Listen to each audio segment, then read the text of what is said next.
آپ کی مسجد میں ایک آدمی نے پیشاب کیا، صحابہ دوڑے روکنے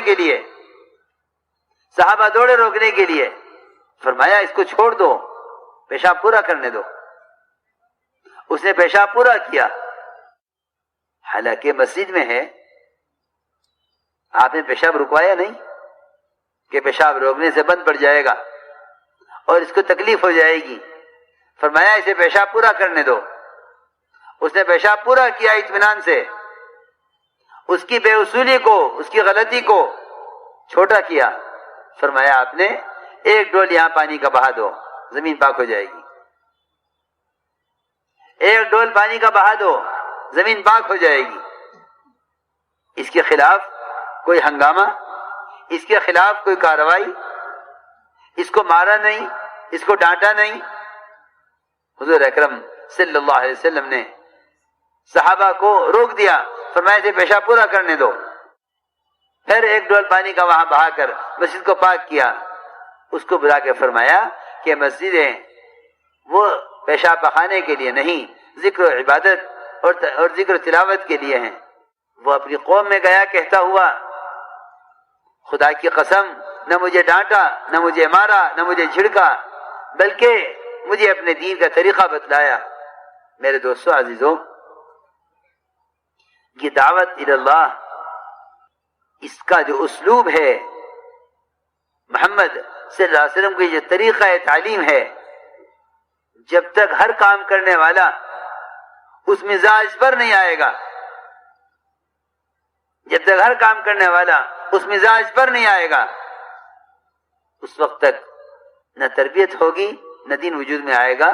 اس لیے چاہیے کہ دعوت کے دینے میں ہم اس طریقے پر آئیں جو طریقہ محمد صلی اللہ علیہ وسلم اور آپ کے صحابہ کا تھا۔ اس لیے فرمایا کہ غلط کرنے والے کا بھلائی کا حکم کرنا کیا ہے؟ کہ بھلائی کا حکم کرنا یہ ہے کہ بھلائیوں کے فضائل بتلا کر، خیر کے فضائل بتلا کر خیر کی طرف لانا، اور منکر سے روکنا کیا ہے؟ کہ منکر کے ماحول سے نکال کر معروفات کے ماحول میں لے آنا۔ اس لیے ہمیں یہ ملے گا صحابہ کی زندگی میں، اور ہمیں یہ ملے گا حضور اکرم صلی اللہ علیہ وسلم کے طریقوں میں، کہ غلطی کرنے والے کا مواخذہ نہیں ہوتا تھا، غلط کرنے والے کا مواخذہ نہیں ہوتا تھا، بلکہ صحیح کام کا اور صحیح بات کا مذاکرہ ہوتا تھا، کہ غلط کرنے والے کو صحیح بات بتلا دی جائے۔ اس لیے کہ فرمایا ذکر فإن الذکریٰ تنفع المؤمنین، کہ نبی جی آپ کا کام تو یہ ہے کہ آپ صحیح بات یاد دلاتے رہیے، آپ صحیح بات یاد دلاتے رہیے، اس لیے کہ یاد دلانا، صحیح بات کے یاد دلانا یہ ایمان والوں کو نفع دینے والا ہے۔ اس لیے کیونکہ خیر کے کاموں کا مذاکرہ ہے، غلط کرنے والے کا مواخذہ نہیں ہے۔ اس لیے فرمایا کہ کسی سے غلطی ہو اس کو چاہیے کہ اس کو صحیح بات بتلا دی جاوے۔ اس لیے حضور اکرم صلی اللہ علیہ وسلم کے زمانے میں تربیت اور تعلیم کا طریقہ یہ تھا کہ غلط کرنے والے کو صحیح بات بتلائی جاتی تھی، غلط کرنے والے کو صحیح بات بتلائی جاتی تھی۔ جیسے میں نے عرض کیا کہ آپ کی مسجد میں پیشاب کرنے والے کو حضور اکرم صلی اللہ علیہ وسلم ملا کر اس کو دین کی تعلیم دی، آپ کا اسلوب تعلیم ہے۔ ایک صاحب نے آ کر عرض کیا کہ یا رسول اللہ مجھے زنا کی اجازت دے دیجئے۔ اتنا سخت سوال ہے اور کتنا نامناسب سوال ہے۔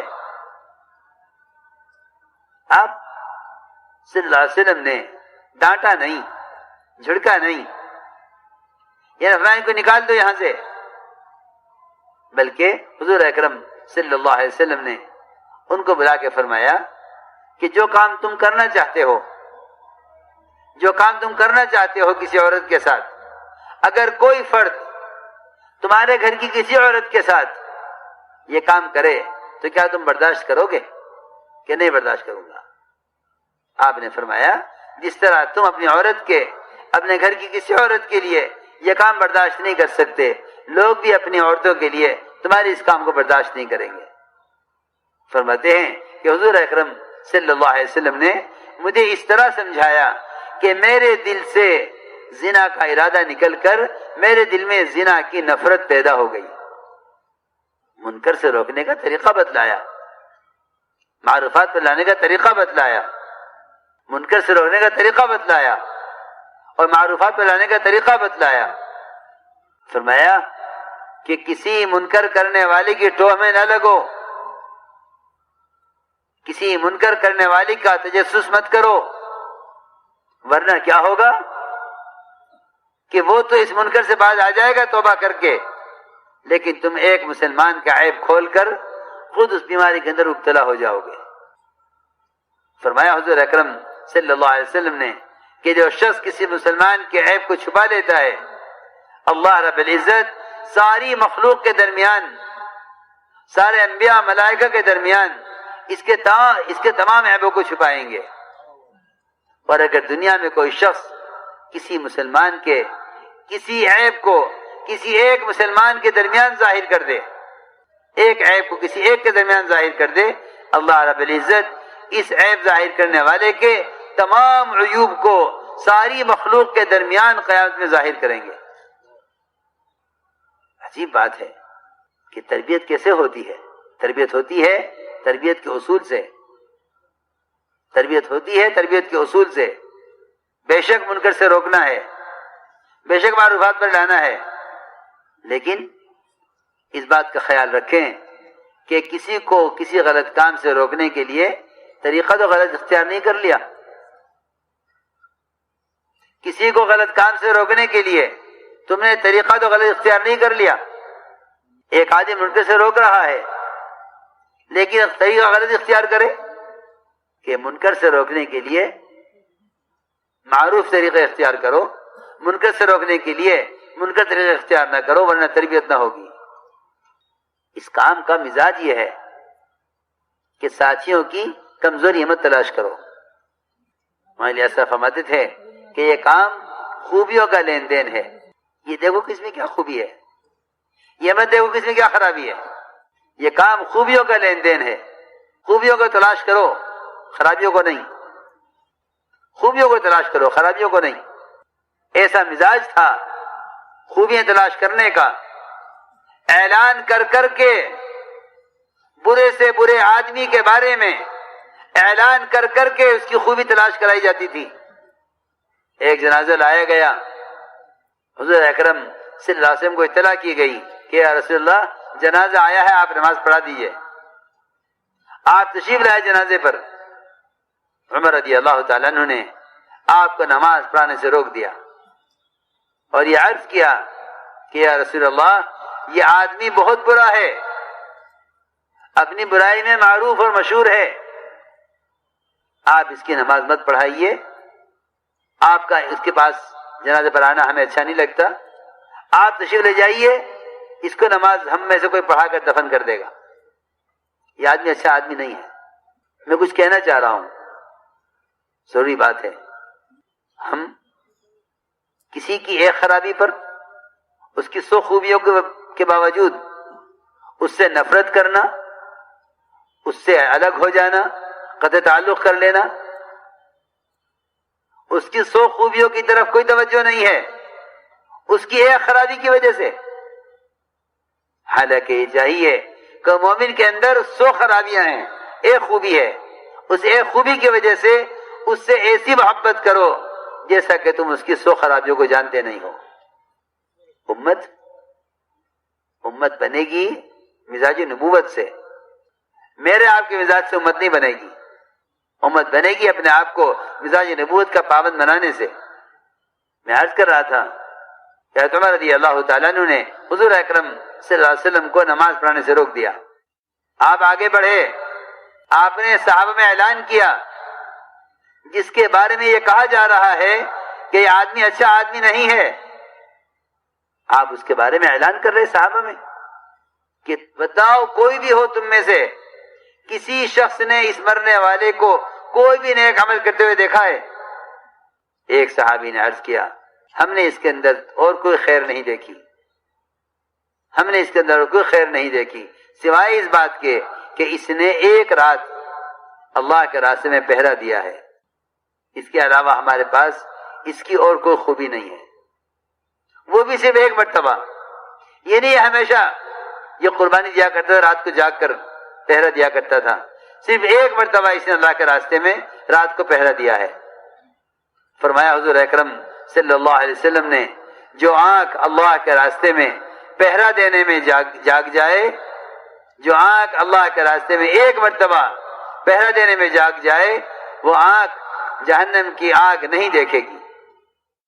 یہ کہہ کر حضور اکرم صلی اللہ علیہ وسلم نے حضرت عمر کو ہٹایا، فرمایا عمر پیچھے ہٹ جاؤ، تمہیں کوئی حق نہیں ہے کسی کے بارے میں سوال کرنے کا، فلاں آدمی کیسا ہے، فلاں آدمی کیسا ہے، فلاں کے اعمال کیسے ہیں، فلاں کے اعمال کیسے ہیں، تمہیں اس کا کوئی حق نہیں ہے۔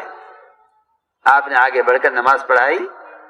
میں عرض کر رہا تھا کہ یہ کام خوبیوں کا لین دین ہے، خرابیوں کا تذکرہ کا نہیں ہے۔ عجیب بات مولانا صاحب فرماتے تھے، حضرت فرماتے تھے یہ کام چمن کی طرح ہے، چمن کی طرح ہے، یہ کام چمن کی طرح ہے۔ چمن میں داخل ہو، چمن میں داخل ہو خنزیر بن کر، یا چمن میں داخل ہو شہد کی مکھی بن کر، دونوں آتے ہیں چمن میں، دونوں آئیں گے چمن میں، خنزیر بھی آئے گا، شہد کی مکھی بھی آئے گی۔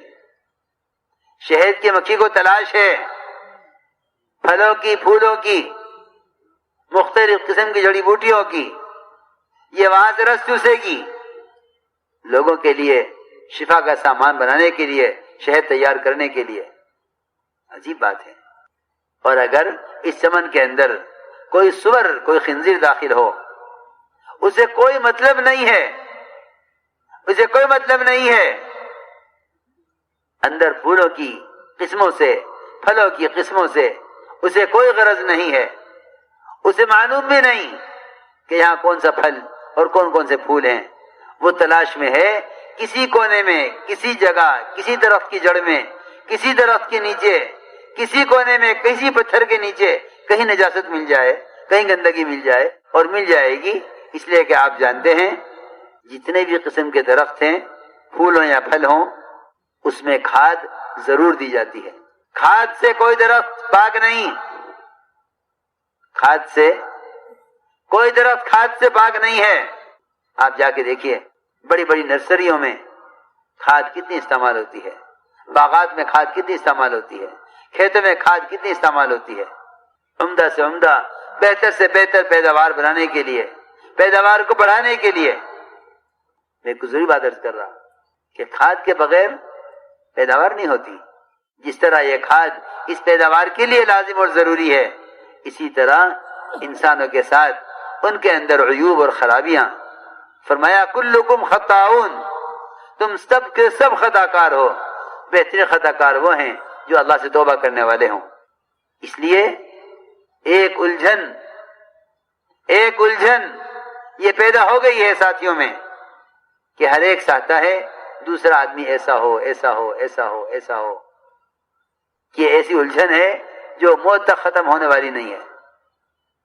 حالانکہ الجھن کی چیز یہ ہے کہ میں ایسا ہوتا، میں ایسا ہوتا، میں ایسا ہوتا۔ اپنے بارے میں اگر ہر آدمی اس کا فکر کر لے تو سب کا بننا آسان ہے، اور اگر دوسرے کے بارے میں یہ فکر سوار ہو جاوے کہ فلاں کو ایسا ہونا چاہیے، فلاں کو ایسا ہونا چاہیے، تو یہ آپس میں رنجشیں، دوریاں اور بے اعتمادی پیدا کرنے کے سوا اور اس کے علاوہ کوئی فائدہ نہیں دے گا۔ ایک الجھن یہ پیدا ہو گئی ہے ساتھیوں میں کہ ہر ایک چاہتا ہے دوسرا آدمی ایسا ہو، ایسا ہو، ایسا ہو، ایسا ہو۔ یہ ایسی الجھن ہے جو موت تک ختم ہونے والی نہیں ہے۔ حالانکہ الجھن کی چیز یہ ہے کہ میں ایسا ہوتا، میں ایسا ہوتا، میں ایسا ہوتا۔ اپنے بارے میں اگر ہر آدمی اس کا فکر کر لے تو سب کا بننا آسان ہے، اور اگر دوسرے کے بارے میں یہ فکر سوار ہو جاوے کہ فلاں کو ایسا ہونا چاہیے، فلاں کو ایسا ہونا چاہیے، تو یہ آپس میں رنجشیں، دوریاں اور بے اعتمادی پیدا کرنے کے سوا اور اس کے علاوہ کوئی فائدہ نہیں دے گا۔